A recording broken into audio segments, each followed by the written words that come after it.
ಅದೊಂದು ಸುಂದರವಾದ ಹಳ್ಳಿಯಾಗಿತ್ತು. ಆದರೆ ಆ ಹಳ್ಳಿ ಬೆಟ್ಟಗಳ ಮಧ್ಯೆ ಇದ್ದುದರಿಂದ ತುಂಬಾ ಚಳಿ, ಏಕೆಂದರೆ ಅದು ಚಳಿಗಾಲವಾಗಿತ್ತು.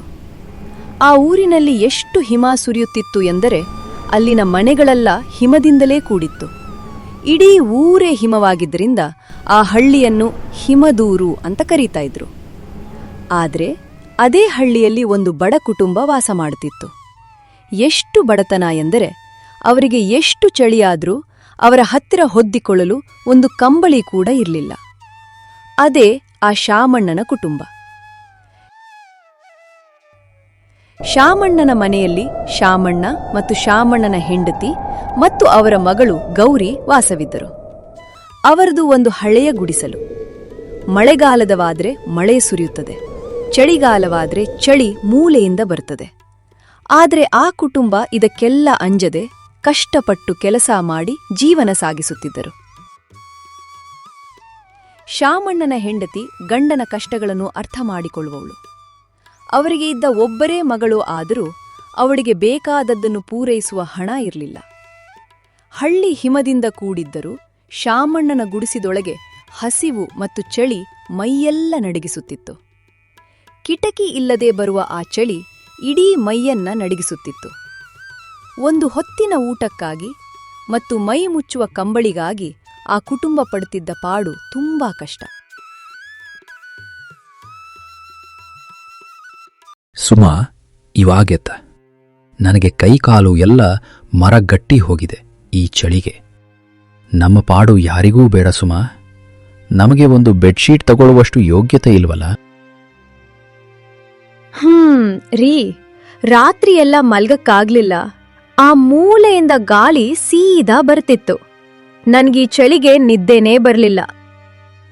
ಮಗಳು ಮಲಗಿದಾಳ. ಅವಳಿಗೆ ಎಷ್ಟು ಚಳಿ ಆಗ್ತಿದ್ಯೋ ಏನೋ. ಆದರೆ ನಮ್ಮ ಬಳಿ ಚಳಿ ಬರದ ಹಾಗೆ ಏನ್ ಮಾಡೋಕೆ ಆಗಲ್ಲ. ಅವಳು ನಿದ್ದೆ ಮಾಡ್ತಿದ್ದಾಳೆ. ಅವಳಿಗೆ ನನ್ನ ಬೆಡ್ಶೀಟ್ನೇ ಹಾಕಿ ಮಲಗಿಸಿದ್ದೇನೆ. ಆದ್ರೂ ಚಳಿ ಎಲ್ಲಿ ಬಿಡಬೇಕು? ಈ ಚಳಿಲೇ ಕೆಲಸಕ್ಕೆ ಹೋಗಬೇಕು. ಚಳಿ ಎಂದು ಮನೆಯಲ್ಲಿ ಕೂತುಕೊಂಡ್ರೆ ನಮ್ಮ ಹೊಟ್ಟೆ ತುಂಬಲ್ಲ ಸುಮ. ನಾನು ಕೆಲಸಕ್ಕೆ ಹೋಗಿ ಬರ್ತೀನಿ. ಅಯ್ಯೋ ರೀ, ಒಂದ್ಸಲ ಹೊರಗ್ ನೋಡಿ. ಹೊರಗೆ ದಾರಿನೇ ಕಾಣ್ತಾ ಇಲ್ಲ, ಅಷ್ಟು ಮಂಜು ಸುರೀತಿದೆ. ಇವಾಗ ಎಲ್ಲಿ ಕೆಲ್ಸಕ್ಕೆ ಹೋಗ್ತೀರಾ? ಅದು ಈ ಚಳಿಲಿ. ಹೋಗ್ಲೇಬೇಕು ಸುಮ. ಚಳಿಗಾಲ ಎಂದು ನಾವು ವಿಶ್ರಾಂತಿ ತೆಗೆದುಕೊಳ್ಳಲು ಆಗಲ್ಲ. ಈ ಚಳಿಗಾಲ ನಮಗೆ ವಿಶ್ರಾಂತಿನೂ ಕೊಡಲ್ಲ. ನಮ್ಮ ಹೊಟ್ಟೆಪಾಡು ಏನು ಮಾಡಕ್ಕಾಗಲ್ಲ. ಹುಷಾರು ರೀ. ಈ ಚಳಿಗೆ ಕೆಮ್ಮು ಜಾಸ್ತಿ ಆದ್ರೆ ನಂಬಳಿ ಔಷಧಿಗೂ ಕಾಸಿಲ್ಲ. ಸುಮ್ನೆ ತೊಂದ್ರೆ ತಗೋಬೇಡಿ. ಇಲ್ಲ ಸುಮ, ನಾನು ನನ್ನ ಕೈಲಾದಷ್ಟು ಪ್ರಯತ್ನ ಮಾಡ್ತೀನಿ. ನಾನು ಜಮೀನ್ದಾರ ಮನೆಗೆ ಹೋಗಿ ಏನಾದ್ರೂ ಕೆಲಸ ಇದ್ಯಾ ಅಂತ ಕೇಳಬೇಕು. ಲೇಟ್ ಆದ್ರೆ ಏನು ಕೆಲಸ ಸಿಗಲ್ಲ ಆಮೇಲೆ ಎಂದು ಶಾಮಣ್ಣನು ಕೆಲಸಕ್ಕೆ ಎಂದು ಹೊರಟನು.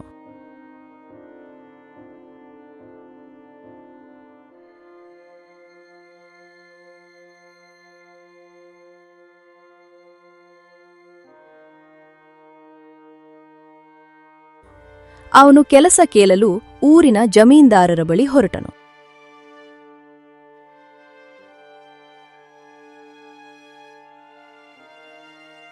ಗೌಡ್ರೆ, ಏನಾದ್ರೂ ಕೆಲಸ ಇದ್ರೆ ಕೊಡಿ.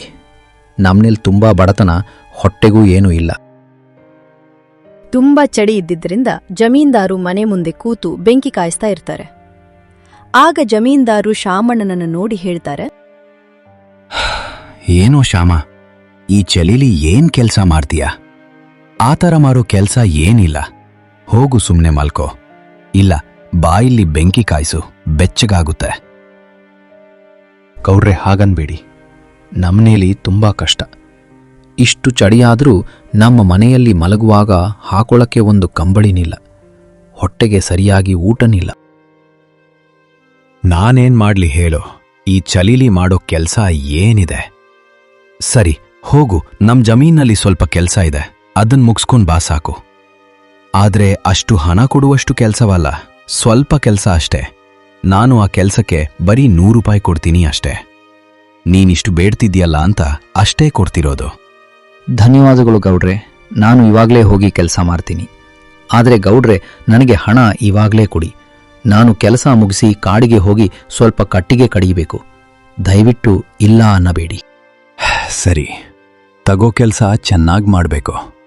ಚಳಿ ಅಂತ ಅರ್ಧಂಬರ್ಧ ಮಾಡಿ ಬಂದ್ಯಾ ಎಂದು ಜಮೀನ್ದಾರರು ಶಾಮಣ್ಣನಿಗೆ ಹಣ ಕೊಟ್ರು.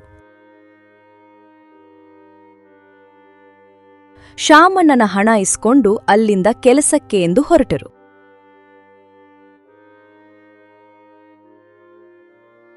ಶಾಮಣ್ಣನು ಹೊಲದಲ್ಲಿ ಕಷ್ಟಪಟ್ಟು ಕೆಲಸ ಮಾಡಿದನು. ಕೆಲಸ ಮಾಡುವಾಗ ಅಲ್ಲಿ ಸೋಮಣ್ಣ ಸಿಕ್ಕಿದರು. ಏನ್ ಶಾಮಣ್ಣ, ಈ ಚಳಿಲು ಇಷ್ಟು ಕೆಲಸ ಮಾಡ್ತಾ ಇದ್ದೀಯಾ? ಬೆಚ್ಚುಗ್ ಮನೇಲಿ ಮಲ್ಕೊಳ್ಳೋದಲ್ವಾ? ಇಲ್ಲ ಬಾ, ಇಲ್ಲಿ ಬೆಂಕಿ ಕಾಯಿಸು. ನಮ್ಗಂತೂ ಈ ಚಳಿಲಿ ಆಚೆ ಕಾಲಿಡೋಕೆ ಆಗ್ತಿರ್ಲಿಲ್ಲ ಕಣಪ್ಪ, ಆದರೂ ಕಷ್ಟಪಟ್ಟು ಬಂದೆ. ಹೂ ಸೋಮಣ್ಣ, ಹೊಟ್ಟೆಪಾಡು ಮಾಡಲೇಬೇಕಲ್ಲ. ನಮಗ್ಯಾರು ಕೂತು ತಿನ್ನೋ ಥರ ಆಸ್ತಿ ಮಾಡಿ ಹೋಗಿಲ್ಲ. ನಾವು ಕಷ್ಟಪಟ್ಟು ದುಡಿದ್ರೆ ನಮ್ಮ ಹೊಟ್ಟೆ ತುಂಬೋದು ಅಷ್ಟೇ.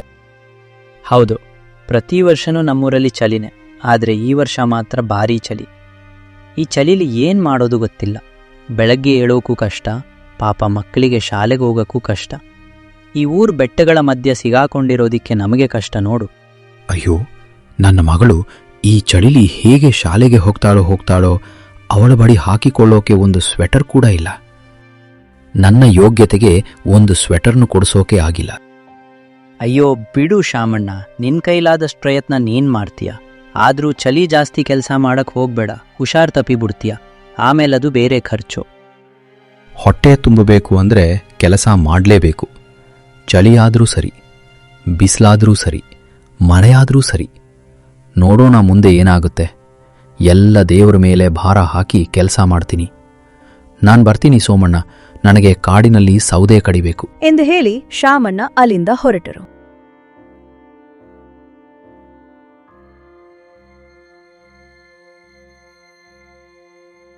ಎಂದು ಹೇಳಿ ಶಾಮಣ್ಣ ಕಾಡಿನ ಕಡೆಗೆ ಹೋಗಲು ಶುರು ಮಾಡಿದ.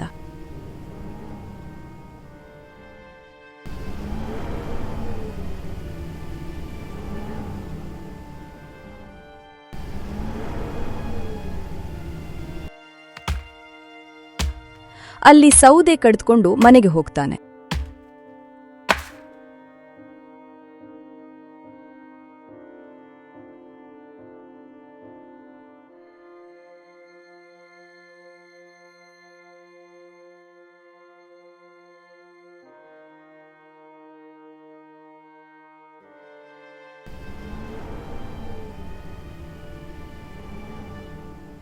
ಇತ್ತ ಶಾಮಣ್ಣನ ಮನೆಯಲ್ಲಿ ಹೆಂಡತಿ ಸುಮಾ ಅಡಿಗೆ ಮನೆಗೆ ಹೋಗುತ್ತಾಳೆ.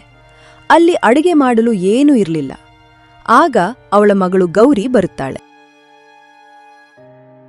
ಅಮ್ಮ, ಹೊಟ್ಟೆ ತುಂಬಾ ಹಸಿದಿದೆ. ಏನಿದೆ ತಿನ್ನೋಕೆ? ನಾನ್ ಎಷ್ಟೊತ್ತು ಅಂತ ಹಾಗೆ ಇರ್ಲಿ. ಈ ಚಳಿ ಬೇರೆ ತುಂಬಾ ಇದೆ. ನನ್ ಬಳಿ ಸ್ವೆಟರ್ ಕೂಡ ಇಲ್ಲ. ಶಾಲೆಗೆ ಹೋಗುವಾಗ ನನಗ್ ತುಂಬಾ ಚಳಿ ಆಗುತ್ತೆ ಅಮ್ಮ. ಇರು ಮಗಳೇ, ಅಪ್ಪ ಬರುತ್ತಾರೆ. ತಿನ್ನಲು ಏನಾದ್ರೂ ತರುತ್ತಾರೆ. ಇನ್ನೇನು ಬರಬಹುದು? ಅಷ್ಟರಲ್ಲಿ ಶಾಮಣ್ಣ ಬರ್ತಾನೆ. ಅವನು ಮಗಳಿಗೆ ಸಿಹಿ ತಿಂಡಿ ಮತ್ತು ಗಂಜಿ ಮಾಡಲು ಹಿಟ್ಟು ತಂದಿರ್ತಾನೆ. ಅಪ್ಪ, ಏನ್ ತಂದೆ ತಿನ್ನೋಕೆ? ನನಗ್ ಹೊಟ್ಟೆ ತುಂಬಾ ಹಸೀತಿದೆ.